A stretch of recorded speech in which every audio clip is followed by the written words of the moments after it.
नमस्कार दोस्तों आज हम कोलकाता टेस्ट में भारत की साउथ अफ्रीका के खिलाफ हुई हार के बारे में चर्चा करने वाले हैं। आज हम भारत की हार के बारे में विस्तार से बात करने वाले हैं कि क्या ऐसे कारण रहे जिससे कि भारत को इतनी शर्मनाक हार अपने ही घर के अंदर झेलनी पड़ी। तो देखिए, इस हार का कोई एक कारण नहीं है, इस हार के कई कारण हैं और उनमें से कुछ कारण तो ऐसे हैं जिन्हें कि काफी समय से नजरअंदाज किया जा रहा है, उन पे कार्य नहीं किया जा रहा है। तो देखिए, सबसे पहला कारण जो भारत की हार का वो क्या है? खराब पिच। तो देखिए, ज्यादातर लोग यही कह रहे हैं कि पिच बहुत खराब थी और ऐसी पिच नहीं बनानी चाहिए। तो देखिए, पिच में कोई भी खराबी नहीं थी, खराबी आपके खेल में थी। अब देखिए, ऐसा नहीं है कि भारत ने पहली बार ऐसी पिच बनाई और भारत हार गया। भारत पहले भी कई बार इससे भी खराब पिच अपने घर में बनाता रहा है और जीता भी है। और देखिए, जब भी भारत सेना कंट्रीज जैसे कि आपके south Africa, England, Australia, New Zealand वगैरह जाता है टेस्ट मैच खेलने के लिए, तो ऐसा नहीं है कि वो भी बड़े आसान विकेट देते हैं। वो भी एक्स्ट्रा स्पाइसी विकेट इंडिया को अक्सर बैट खेलने के लिए देते हैं, जिसमें कि एक्स्ट्रा बाउंस होता है, एक्स्ट्रा सीम मूवमेंट वगैरह होती है और जिससे कि भारतीय बल्लेबाजों को परेशानी होती है। तो अक्सर टीमें अपने घरों में अपने हिसाब से पिच देती है, इसमें कोई बुराई भी नहीं है और पिच को इसमें खराब कहना ज्यादा उचित भी नहीं है। इसमें आपकी गलती है, आपका खेल खराब था, आप खराब खेले इस वजह से हारे। पिच खराब थी इस वजह से आप नहीं हारे। अब देखिए, दूसरा कारण है स्पिन गेंदबाजी के खिलाफ भारत की बल्लेबाजी।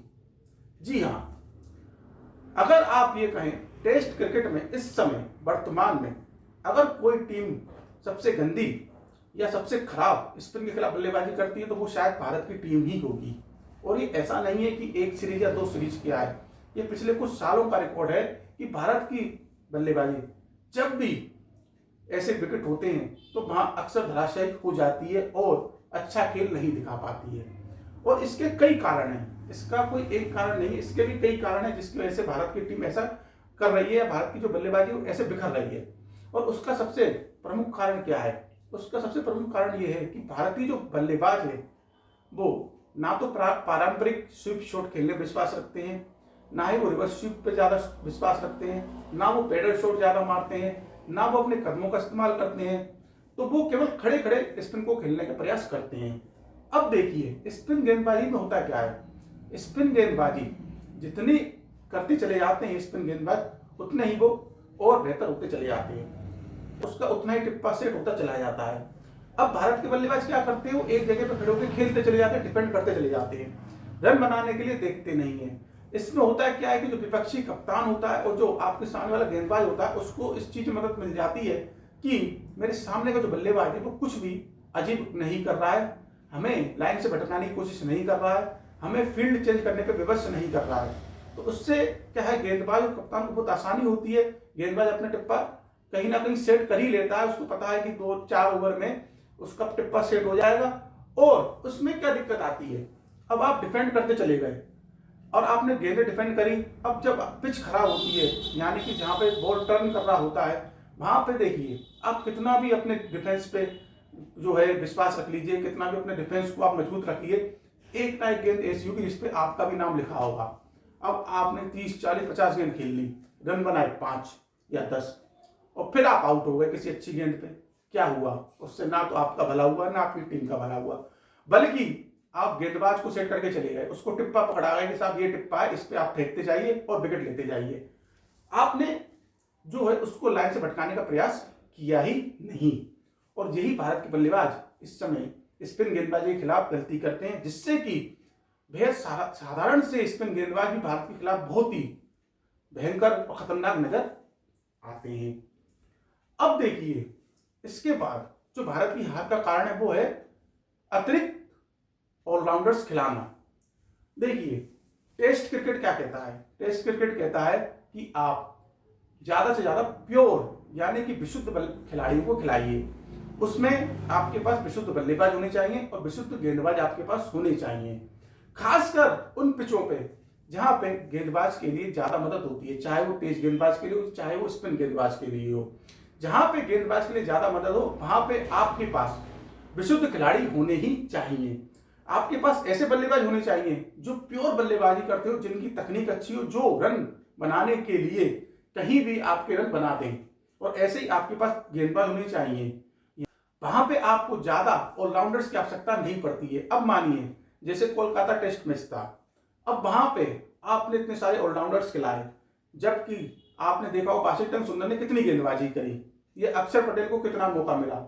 और उसमें अक्सर होता क्या है कि आपका एक या दो गेंदबाज ऐसा होता है जो कि कम गेंदबाजी कर पाता है। क्यों? क्योंकि आपके पास ओवर इतने नहीं होते हैं, 50-60 ओवरों में टीम निपट जाती है, पारी समाप्त हो जाती है। तो यहाँ पे आपको क्या आवश्यकता होती है? यहाँ पे आपको ऐसी आवश्यकता होती है कि भले ही आपके पास 4 गेंदबाज हैं, पर वो प्योर है उससे काम हो जाएगा, लेकिन आपके पास प्योर बल्लेबाज होनी चाहिए।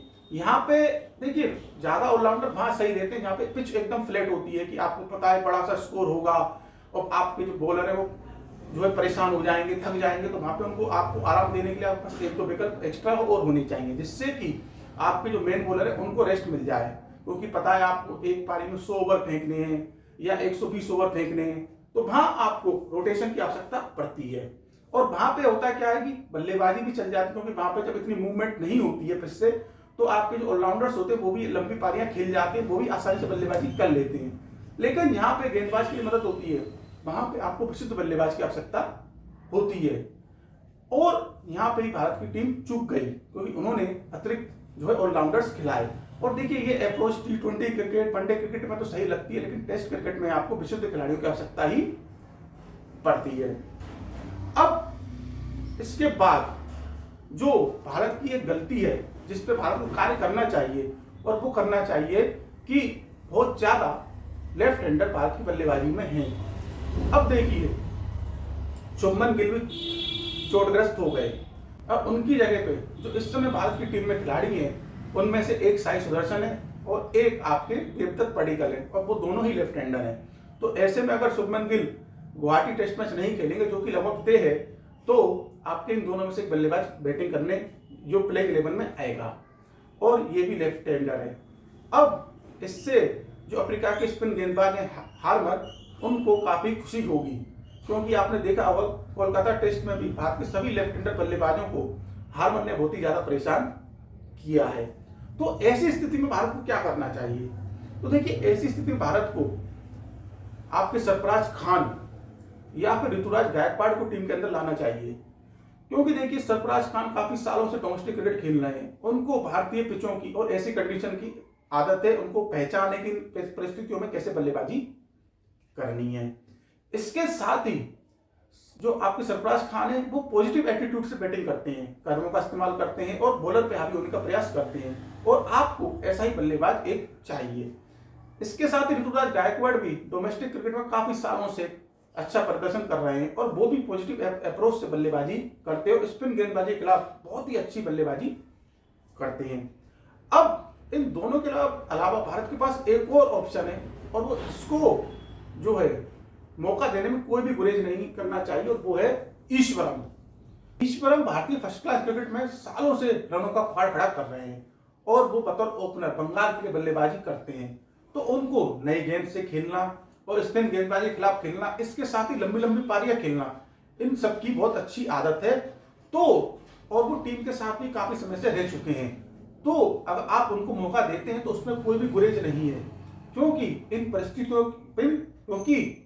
परिस्थितियों के जो ईश्वरम आदि हैं, उनको आदत है इन परिस्थितियों में बल्लेबाजी करने की, तो आप उनको भी मौका दे सकते हैं। लेकिन भारत को यह सुनिश्चित करना चाहिए कि भारत जो है शुभमन गिल की जगह पे एक राइट हैंड बल्लेबाज को ही खिलाए, उसको ही मौका दे, जिससे कि आपकी बैटिंग लाइनअप सही रहेगी।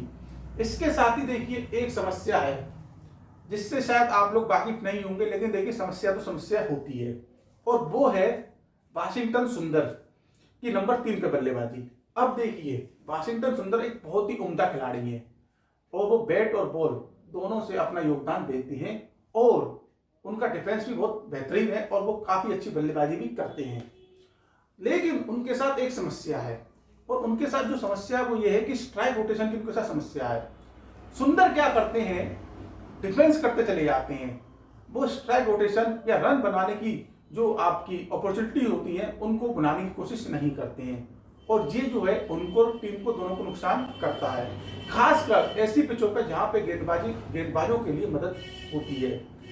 आप केवल पिच पे खड़े हैं और कुछ नहीं कर रहे हैं, बस डिफेंस करते चले जा रहे हैं, तो फिर होता क्या है, आपने 10, 15, 20 रन तो बना लिए, 100, 150 गेंद तो खेल ली, लेकिन फिर आप आउट हो गए, तो आपने टीम के लिए क्या किया? क्यों? क्योंकि देखिए ऐसा नहीं होता है कि आपने भाई एक मुश्किल 1 घंटा निकाल लिया या 2 घंटा निकाल लिए, आप पिच तो खराब है, वो तो आप आउट हो गए, उसके बाद वाले बल्लेबाज के लिए वही पिच है, तो आपको रन बनाने के लिए देखना चाहिए। जहां भी आपको गेंदबाज कमजोर गेंदे, खराब गेंदे, तुरंत उस पर टूट के पड़ना चाहिए, या फिर कम से कम आपको स्ट्राइक रोटेशन पे तो ध्यान देना ही चाहिए। आप केवल एक एंड पे खड़े होकर डिफेंड करते नहीं रहेंगे। अगर आप डिफेंड करते रहेंगे तो आप एक ना एक गेंद पे आउट हो जाएंगे, जिससे कि आपका और टीम का दोनों का भला नहीं होगा।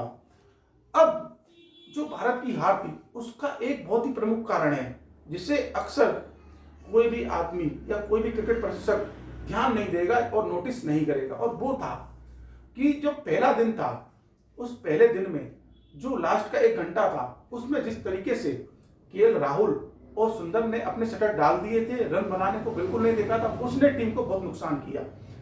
होता क्या है कि उस समय आपने चीज देखी होगी कि उस समय बॉल इतना टर्न भी नहीं ले रहा था, बॉल इतना घूम भी नहीं रहा था, और रन बनाना काफी आसान था। लेकिन राहुल और सुंदर ने क्या किया, उस 1 घंटे में एक भी रन बनाने की कोशिश नहीं करी।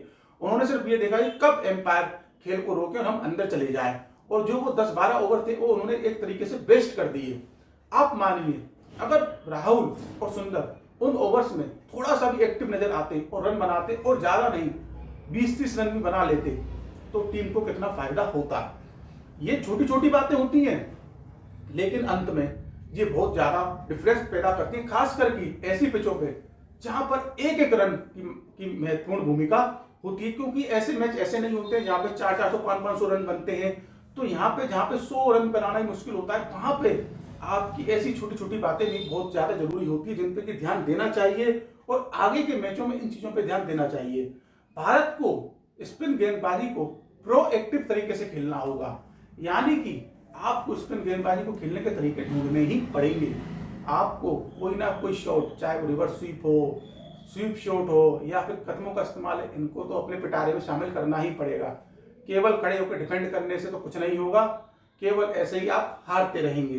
क्योंकि जिस देश में सुनील गावस्कर, मोहम्मद अजरुद्दीन, राहुल द्रविड़, वीवीएस लक्ष्मण, सचिन तेंदुलकर जैसे महान बल्लेबाज देखिए जो स्पिन गेंदबाजी को ऐसे खेला करते थे, उस देश के बल्लेबाजों को आज ऐसे साधारण से स्पिन गेंदबाजों के खिलाफ संघर्ष करते देखना काफी पीड़ादायक होता है, और काफी जो बुरा भी लगता है कि जब आज के समय भारतीय बल्लेबाज इस प्रकार की स्पिन गेंदबाजी के खिलाफ बल्लेबाजी करते हैं। आप जरा एक बात सोचिए, यही बल्लेबाजी ऐसी पिचों पे मुरलीधरन, शेन वॉर्न जैसे गेंदबाजों के सामने होती तो क्या होता। आज ये 90-100 बनाने, शायद वो उतने भी नहीं बना पाते। तो ये देखिए, ये स्टैंडर्ड इस समय भारतीय बल्लेबाजी का स्पिन गेंदबाजी के खिलाफ है। तो पिच में कोई खराबी नहीं है, खराबी आपके खेल में, खराबी आपकी एप्लीकेशन में, और उसको आपको सुधारना होगा। क्योंकि देखिए होम एडवांटेज तो सभी देश लेते हैं और लेना भी चाहिए। अगर भारत में टर्निंग ट्रैक नहीं बनेगा तो क्या स्विमिंग ट्रैक बनेगा? इसके साथ ही कोच गौतम गंभीर को यह समझना होगा कि टेस्ट क्रिकेट थोड़ा अलग तरीके से खेला जाता है। यहाँ पर आपको विशुद्ध खिलाड़ियों की आवश्यकता होती है। इसके साथ ही टेस्ट क्रिकेट एक्सपेरिमेंट का खेल नहीं होता है कि आज इसको ऊपर भेज दिया, कल उसको नीचे भेज दिया, आज इसको खिला लिया। इसमें आपको खिलाड़ियों को सेट पोजीशन देनी पड़ती है, उनको मौके देने पड़ते हैं। जैसे आपने साई सुदर्शन को मौका दिया था, तो उनको ये सीरीज आपको देनी चाहिए थी। आप उनको जब 3 नंबर बल्लेबाजी करवा रहे हैं तो उनको एक नंबर दीजिए, उनको समय दीजिए। आप ऐसे नहीं है कि आज सुंदर उतार दिया, कल जडेजा को उतार दिया। टेस्ट क्रिकेट ऐसे नहीं चलता है। टेस्ट क्रिकेट समय मांगता है, इसमें आपको एक्सपेरिमेंट की आवश्यकता नहीं होती, इसमें आपको धैर्य की आवश्यकता होती है। तो गंभीर को एक चीज समझनी होगी कि टेस्ट क्रिकेट को वनडे और T20 से अलग रखना है, उसको अलग तरीके से चलाना है। इसमें जो टेस्ट क्रिकेट में बल्लेबाज, इसमें जो लोग घरेलू क्रिकेट में चाहे वो रनों का फाड़ खड़ा कर रहे हैं या विकेटों का फाड़ खड़ा कर रहे हैं, उनको प्राथमिकता देनी है।